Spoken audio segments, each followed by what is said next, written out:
అన్ని అబద్ధాలు చెప్తుంటాడు మూడొకరికి. రాజేష్ మామిడిపల్లి ఏమంటున్నాడు, జార్జ్ ఫెర్నాండెజ్ అంటే చాలా నీతిమంతుడని అన్న పేరు ఉంది. మరి అతను కూడా ఇందిరాకి వ్యతిరేకంగా ఎలా పోరాడాడు అన్నది కొద్దిగా ప్రజలకు వివరించగలరు. జార్జ్ ఫెర్నాండెజ్ అంటే ఆయనకు ఏమంటారు, ఆ సోషలిస్ట్ పార్టీ కింద మంచిగానే ఉండే, కానీ వాళ్ళకి ఏంటంటే ఎట్లన్నా చేసి ఈ యొక్క ఏమంటారు, అదే చెప్తున్నా కదా ఇప్పుడు చరణ్ సింగ్ చౌదరి, ఆయన పేరు కిషన్ సింగ్, ఏం పేరు కిషన్ చౌదరియా. సో వీళ్ళంతా రైతుకు సంబంధించిన వాళ్ళు. ఓకే, ఎక్సెప్ట్ భారతీయ జనసంఘ్ కాకుండా మిగతా వాళ్ళందరూ ఇప్పుడు మొరార్జీ దేశాయ్ ఎందుకు కోపం? ఈ was a finance minister under Indira Gandhi prime ministership. ఈ ముసలాంకి ఏంది, ఈయనకు ప్రధాని కావాలని ఉంటుంది, రైట్? సో ఆ ప్రధాని కావాలని ఉండేది ఒకటి. రెండోది ఏంటంటే ఆయనకి ఎక్కడ వీళ్ళకు కాన్ఫ్లిక్ట్ మెయిన్గా వచ్చింది అంటే, ఆమెను బ్యాంకులో ఈమె ఏం చేసేదంటే, ఆమె ఏదైనా డెసిషన్ తీసుకుంటే తన మంత్రులకు చెప్పేది కాదు. ఆమె ఎందుకంటే వీళ్ళు అడ్డుపడతారేనో మరి, ఆమె ఫస్ట్ నుంచి అదే మైండ్స్, అట్లా ఏకపక్ష నిర్ణయాలు నాకు తెలియదు కరెక్ట్, కానీ so she use to take a decision తీసుకొని ఆ తర్వాత అందరికి ప్రజలందరికీ చెప్పినట్టు వీళ్ళు తెలిసేది అంతే. కానీ వీళ్ళ యొక్క ఇన్పుట్ తీసుకొని నిర్ణయం చేసేది కాదు. అది ఆపరేషన్ యొక్క బ్లూ స్టార్ అయినా అదే పరిస్థితి, ఆపరేషన్ స్మైలింగ్ బుద్ధ అయినా అదే పరిస్థితి. So she use to take decisions by her own. అది వీళ్ళకి మింగుడు పడేది కాదు. సో ఆ విధంగా ఆమె బ్యాంకుల జాతీయకరణం అనేది ఆమె అనౌన్స్ చేసింది. అది ఫైనాన్స్ మినిస్టర్ చెప్పకుండా చేస్తే ఫైనాన్స్ మినిస్టర్ కోపం వచ్చింది. ఎవరికి? మొరార్జీ దేశాయ్కి కోపం వచ్చేసి అప్పటి నుంచి ఆ కాన్ఫ్లిక్ట్ స్టార్ట్ అయ్యి ఆ విధంగా కాంగ్రెస్ రెండు ముక్కలు అయింది. Congress R, Congress O. Majority Congress వాళ్ళు ఇందిరాగాంధీ సైడ్ వేరు, కొద్దిమంది మొరార్జీ దేశాయ్ సైడ్ వేరు. ఆ తర్వాత అక్కడ జనతా పార్టీలో ఎందుకు కలిసిండు? ఈ కాంగ్రెస్ ఐడియాలజీ ఉన్న వ్యక్తి భారతీయ జనసంఘ్ తోటి లేదంటే బీజేపీ తోటి ఎందుకు కలిసిండు అంటే, వీళ్ళకి ఐడియాలజీ ముఖ్యం కాదు, వీళ్ళకి అధికారం ముఖ్యం. అంటే కాంగ్రెస్ లో కూడా అప్పుడులో చాలా మంది ఈ మనువాద మెంటాలిటీ ఉన్న వాళ్ళు ఉండేను అని అర్థం. నెహ్రూ గారు ఇందిరాగాంధీని ప్రైమ్ మినిస్టర్ చేయాలని ఏనాడు అనుకోలేదు.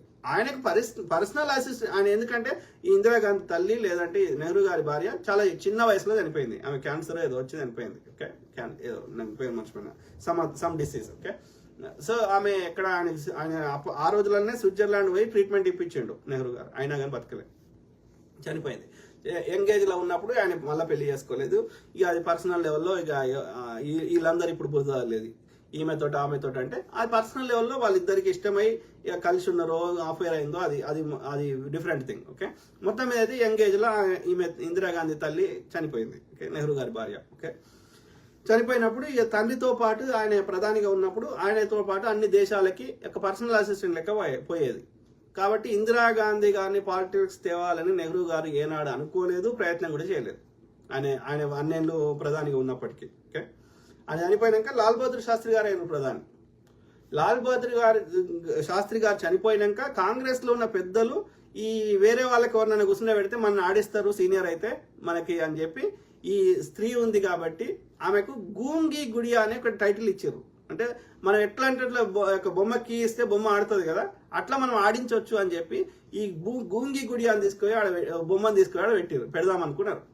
కానీ ఆ గూంగి గుడియా ఇంత లెవెల్లో ఉక్కు మహిళ అవుతుంది అని అనుకోలే, మమ్మల్ని ఆడిస్తుంది అనుకోలే, ఉల్టా మమ్మల్ని ఆడిస్తుంది ఆ బొమ్మ అనుకోలే.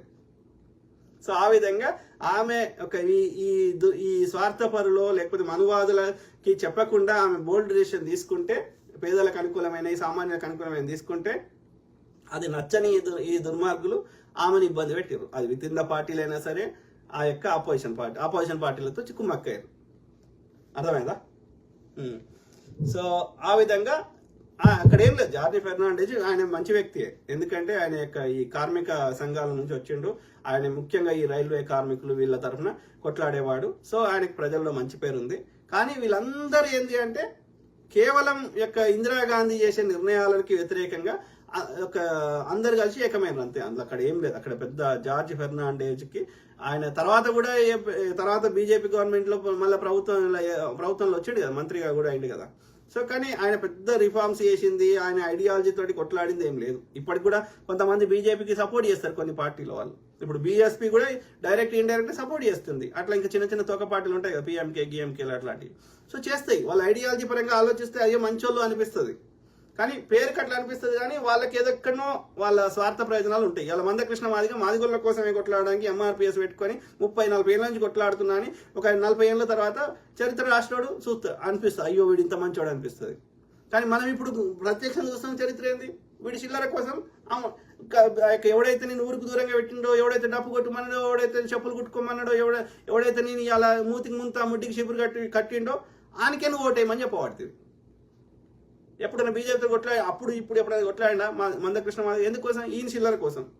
కానీ కొన్ని ఏళ్ళ తర్వాత చరిత్ర ఏముంటుంది? ఈడు మాదిగోళ్ళ కోసమే కొట్లాడిండు అని చరిత్ర రాసుకుంటారు. కానీ వాస్తవం అది ఉందా? ఇటు చిల్లర కోసం మాదిగోళ్ళ ఆత్మగౌరవాన్ని తాకట్టు పెట్టిండు ఆ యొక్క బాపనం దగ్గర అని ఇప్పుడు అంటే ఎవడ నమ్ముతాడా? సేమ్ థింగ్ విత్ ఆమె ఇది బహుజనుల కోసమే ఆయన పెట్టినైనా మంచోడు కాన్సీరామ్, బీఎస్పీ పెట్టిన ఆయన. కానీ ఆయన చంపేసి ఈ మంచోడు ఉంటే ఆయనతో మనం దోసుకోలేమని ఆయన చంపేసి లేకపోతే చంపే వాతావరణం క్రియేట్ చేసి ఆ విధంగా ఆయన పోయినాక ఆమె దోసుకొని ఇవాళ వానికి వాడు బయట పెడతాడని ఆయనకి సంకనాకుతున్నది. ఏ ప్రజా సమస్య మీద కొట్లాడింది? ఇప్పుడు ఆర్ఎస్ ప్రవీణ్ గారు నేను గురుకులాలు నేనే పెట్టినా, నేను మాదిగోళ్ళ కోసమో మాలల కోసమో నేనే పుట్టినా అని చెప్పుకునేటోడు ఇలా మరి బీఆర్ఎస్కి ఎందుకు సంకనాక్తుంది? నిన్నటి దాకా బీఆర్ఎస్ని పొట్టు తిట్టినోడు డబుల్ బెడ్రూమ్లు ఇవ్వలేదని, ఫోన్ ట్యాపింగ్ చేసిండని, ఈ కేసీఆర్ అంత దుర్మార్గులు లేడని తిట్టినోడు ఇలా కేసీఆర్ సంఖకు ఎందుకు నాకుతున్నాడు? కేసీఆర్ తన సిద్ధాంతాన్ని మార్చుకోలేదే. అంటే నేను ఏమంటున్నా, ఈ దుర్మార్గులు తమ స్వార్థం కోసం చేయవచ్చు. ఆ క్రమంలో జార్జ్ ఫెర్నాండెజ్ మంచోడా చెడ్డోడా, ఆయన వ్యక్తిగతంగా ఎందుకు కాంప్రమైజ్ అయ్యిండు, మరి కాంగ్రెస్కి రానుండే ఇండిపెండెంట్గా ఉండే అంటే ఇక అది ఎవరికి ఇష్టం ఉంటే వాళ్ళు అర్థం చేసుకోవచ్చు. ఏమంటున్నారు రాజేష్ మామిడిపల్లి? ప్రజలు అర్థం చేసుకోవాల్సింది ఏంటంటే, ఒకవేళ ఎమర్జెన్సీలో ప్రజలు నిజంగా కష్టాలు పడి ఉంటే తర్వాత జరిగిన ఎన్నికల్లో ఇందిరాగాంధీ గారు 353 సీట్ల భారీ మెజార్టీతో గెలిచే వాళ్ళు కాదు కదా. Correct brother.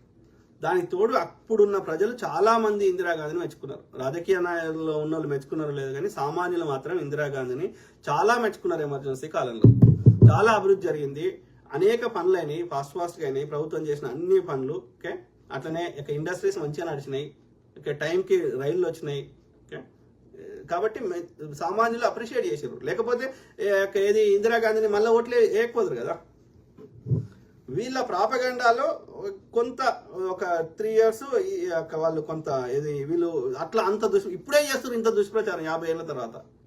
ఆమె చేసిన అన్ని మంచి పనులన్నీ కనుమరు కావాలంటే ఏం చేయాలి? ఇందిరాగాంధీ మీద బురద చల్లాలి, నెహ్రూ గారి మీద బురద చల్లాలి. ఆయన చేసిన పంచవర్ష ప్రణాళికలు ఏడిపోయినాయి, ఆయన చేసినటువంటి ఇండస్ట్రీస్ ఏడిపోయినాయి, ఆయన ఒక్కొక్క రంగానికి డెడికేట్ చేసి ఇవాళ ఈ విధంగా నాగార్జున సాగర్ లాంటిది, బాక్రానంగల్ లాంటివి కట్టింది ఎడిపోయింది, ఇస్రో లాంటివి పెట్టింది ఎడిపోయింది, బాబా అటామిక్ రీసెర్చ్ సెంటర్, ఇవన్నీ మర్చిపోవాలంటే ఏం చేయాలి? ఆయన మౌంట్ బాటన్ పెళ్ళాను ఇది అన్నాడు, ఇంకొని పెళ్ళాను అది అన్నాడు, చెత్త చెప్పాలి. మనం మంచిగా చేయము, చేసేటోని మీద బురదలు. అంటే అర్థం ఏంది? ఈ బీసీ ఎస్సీ ఎస్టీలు సామాన్యులు ఇట్లా ఎల్లకాలం ఇట్లనే ఉండాలి, నువ్వు పైన ఉండాలి, వీళ్ళ దోసుకోవాలి, నీ గుళ్ళ నాగబంధాలు వేసి దాచిపెట్టుకోవాలి, అన్ని నీ కంట్రోల్ నీ పెట్టుకొని మమ్మల్ని దొడ్డు రేషన్ బియ్యం ఇస్తారా, తిరుగురా బతుకురా అని చెప్పాలి. తోలు తీస్తాం బిడ్డ. ఏమంటున్నారు నీలా హరీష్? చంద్రబాబు నాయుడు, నరేంద్ర మోడీ, కేసీఆర్, పవన్ కళ్యాణ్ ఒక తల్లికి పుట్టకపోయినా ఒకే మనస్తత్వం కలిగిన కవల పిల్లల లెక్క. హిట్లర్ గన్నుతో కాల్చుకొని చచ్చిపోడు వీళ్ళు పుట్టారు దేశద్రోహులు. కరెక్ట్ కదా మీలారిస్తూ. సో అది మిత్రులారా, కీప్ టాకింగ్ మాట్లాడుతూనే ఉంటా, ప్రతి అంశం మీద అవగాహన చేస్తా, అట్లనే మీ తరఫున వాయిస్ ఇస్తా ఓకే.